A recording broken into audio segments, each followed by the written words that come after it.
जी friends, आप देख रहे यूट्यूब चैनल वॉइस ऑफ कैनी और मैं सफदर खान कैनी।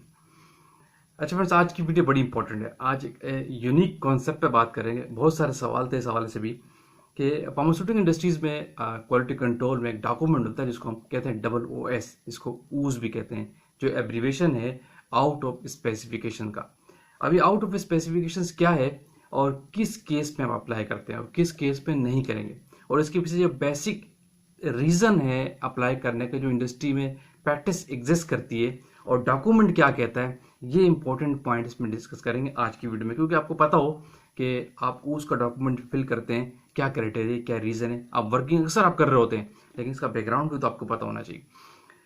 तो इस भी आज की वीडियो में बात करते हैं। देखिए, जब भी ऊस की बात करेंगे, ऊस के basically out of specification result, यानी जब आपका कोई टेस्टिंग के रिजल्ट्स एक reported document, competed document, DMF का डॉक्यूमेंट जिसकी लिमिट्स डिफाइन हो, जो कंट्रोल डॉक्यूमेंट हो, उससे आउट हो जाए, तो इट मीन्स कि फिर आप आउट ऑफ स्पेसिफिकेशन रिजल्ट को आउट करते हैं और फिर आप जाते हैं आउट ऑफ स्पेसिफिकेशन पे। लेकिन यहाँ पे बड़ी इंपॉर्टेंट पॉइंट ये है कि ये देखना है कि लगाते हम किस केस में हैं और क्यों जाते हैं आउट ऑफ स्पेसिफिकेशन पे। जो इंटरव्यू में अक्सर आप लोग से आपसे सवाल भी करते हैं कि हम क्यों आउट ऑफ स्पेसिफिकेशन पे जाते हैं।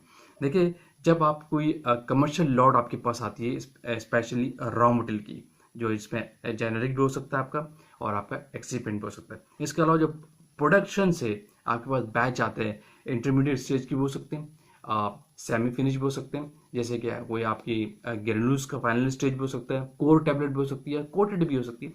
उनके अगर रिजल्ट फेल हो जाए, ठीक है, तो उस केस पे भी आप उस जस्टिफिकेशन देते हैं, उस पे जा सकते हैं। कुछ जगहों में आप डेविएशन से कवर करते हैं, हर जगह पे ऊज रिकमेंडेड नहीं होता। अब फॉर एग्जांपल, जैसे आपका कोई ट्रांजिशन फेज है कंपनी का, आप टेक्नोलॉजी ट्रांसफर कर रहे हैं, तो उस केस में आप उसका डेवलपमेंट नहीं करते हैं। आप किसी डेवलपमेंट फेज में कोई डेवलपमेंट करते हैं प्रोडक्ट की, उसमें आपके रिजल्ट आगे पीछे आ रहे हैं, लिमिट्स आप डिफाइन कर रहे हैं, तो उस केस में भी आप उसका डॉक्यूमेंट फिल नहीं करते।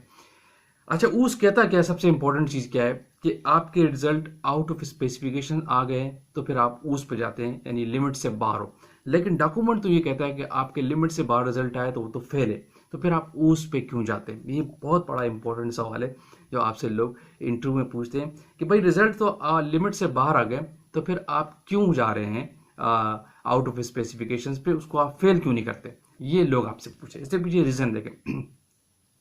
आउट ऑफ इसके स्पेसिफिकेशन केस में, यानी उसके डॉक्यूमेंट को फिल करने में, उसका एक बहुत बड़ा डॉक्यूमेंट है, ठीक है, जिसको सपोर्ट करती है आईएसएच की गाइडलाइन भी, एफडीए की गाइडलाइन है वो भी सपोर्ट करती है। पूरी डिटेल उसमें मौजूद है कि उसकी इन्वेस्टिगेशन कैसे करते हैं, इनिशियल स्टेज पे आप क्या करते हैं, एक्सटेंडेड स्टेज पे आप क्या करते हैं, क्या क्या स्टेप्स होते हैं, किस तरह उसको समराइज करते हैं, किस तरह डॉक्यूमेंट करते हैं, ये पूरा उसमें आईएसएच की गाइडलाइन में आपको डिफाइन है, और हर कंपनी में डॉक्यूमेंट होता है। अच्छा, सवाल रहा ये इंपॉर्टेंट कि जब आपके रिजल्ट आउट ऑफ स्पेसिफिकेशन आ गए तो फिर वो तो फेल होने चाहिए, फिर क्यों आप उसके डॉक्यूमेंट की तरफ जा रहे हैं। तो इसके पीछे रीजन है। देखिए, जब आप किसी स्टेज पे आपके रिजल्ट जो आउट आते हैं, उस रिजल्ट्स की कंडीशन देखी जाएगी कि वो रिजल्ट कितना क्रिटिकल है और किस स्टेज का रिजल्ट है, ठीक है। अगर उस कंडीशंस को देखते हुए जब मैनेजमेंट, टॉप मैनेजमेंट या टेक्निकल मैनेजमेंट जो होती है, सेट कल्चर की मैनेजमेंट नहीं थी, टेक्निकल मैनेजमेंट जो होती है वो डिसाइड करती है कि इस रिजल्ट्स में डाउट है, हो सकता है ना।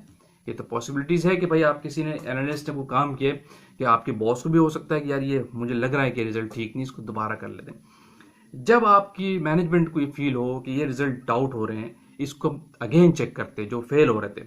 जब अगेन चेक करने का क्राइटेरिया होता है, तो उस केस में अगर वो रिजल्ट पास हो गए, तो फिर जो पहले वाले फेल रिजल्ट है उसको आप जस्टिफिकेशन देंगे इन सेंस ऑफ OOS, ऊस के डॉक्यूमेंट से। ये बेसिक रीजन होता है कि आपको ऊस पे क्यों जा रहे हैं। क्योंकि जब आपके रिजल्ट फेल हो गए, फिर तो आप उसको फेल कर देना चाहिए, रिजेक्शन का फेल का लेबल देना चाहिए, रेड कलर का लेबल दे दो और प्रोडक्ट और बैच फेल है। तो क्यों आप उस पे गए, तो इसकी वजह ये होती है, जहां डाउट क्रिएट होता है, जहां टॉप मैनेजमेंट को लगता है कि हमें इस रिजल्ट को विद इन लिमिट रिपीट कर लेना चाहिए, तो और अगर उस केस में रिजल्ट आ जाते हैं ठीक, तो फिर पहले वाले रिजल्ट को आपको जस्टिफाई करना होता है, क्योंकि वो हर जगह डॉक्यूमेंट में आ चुका है, HPLC के रिकॉर्ड पे आ चुका है, हर जगह रिपोर्टेड हो चुका है। तो उस केस में आपको जस्टिफिकेशन देनी होती है, और वो जस्टिफिकेशन उस डॉक्यूमेंट की होती है। फिर उसका पूरा प्रोसेस से पूरा एक प्रोटोकॉल है। यही वजह है कि हम उसके डॉक्यूमेंट पे जाते हैं। अदरवाइज जो चीज़ फेल है वो फेल है। क्योंकि आप देखते हैं ना, आपके पास प्रोडक्शन से कोई सैंपल आता है, आज जैसे सिरप मैन्युफैक्चरिंग हो रहा है इन प्रोसेस स्टेज पे, एक पीएच के लिए सैंपल आता है, अगर पीएच सही ना हो तो आपके उसका डॉक्यूमेंट तो नहीं फिल करते हैं या उसको फेल तो नहीं करते, प्रोड्यूसर को कहते हैं कि इसकी पीएच आप ठीक करें। या आप वेट वेरिएशन कर रहे हैं किसी टेबलेट का, कैप्सूल का, अगर वेट ठीक नहीं आ रहा तो आप एडजस्ट करवाते हैं, कहते हैं कि उसको सही करें, मशीन को रुकवाते हैं, वहाँ ऊस तो फिल नहीं करते। तो ठीक है, ये क्राइटेरिया तो वो इन प्रोसेस स्टेज कहलाती है। तो इन प्रोसेस वाली जो स्टेजेस होती है, इंटरमीडिएट स्टेज होती है, वो एग्जाम्पशंस होती है, उस स्टेज पे आप नहीं करते। लेकिन जब ये प्रोडक्ट फाइनल हो गई, फर्दर टेस्टिंग हो रही है, फिर कोई आउट ऑफ रिजल्ट आ गया, तो फिर आप कंडीशन अलग है, फेल होगा तो फेल होगा। फिर अगर टॉप मैनेजमेंट डिसाइड करती है डाउटफुल वाला केस है, तो फिर आप उसके डॉक्यूमेंट पे जाते हैं। तो ये है बेसिक कंसेप्ट कि हम क्यों उस पे जाते हैं। एक चीज़ फेल है तो फेल करेंगे, तो उसका डॉक्यूमेंट क्यों फेल करते हैं, जो एक बेसिक कंसेप्ट था जो अक्सर लोग आपसे इंटरव्यू पूछते, वो मैंने आज की वीडियो में आपको बताया। होपफुली आपको कंसेप्ट मिल गया होगा। वीडियो को यहाँ पे एंड करते हैं। आई होप कि वीडियो आपने लाइक की होगी, शेयर कीजिए, कमेंट्स कीजिए। अगेन कहूँगा जो लोग चैनल पर न्यू है वो तो लाजमी सब्सक्राइब कीजिए, ताकि इस तरह की टेक्निकल वीडियो आप तक पहुँचती रहे। Thank you for watching. अल्लाह हाफिज़।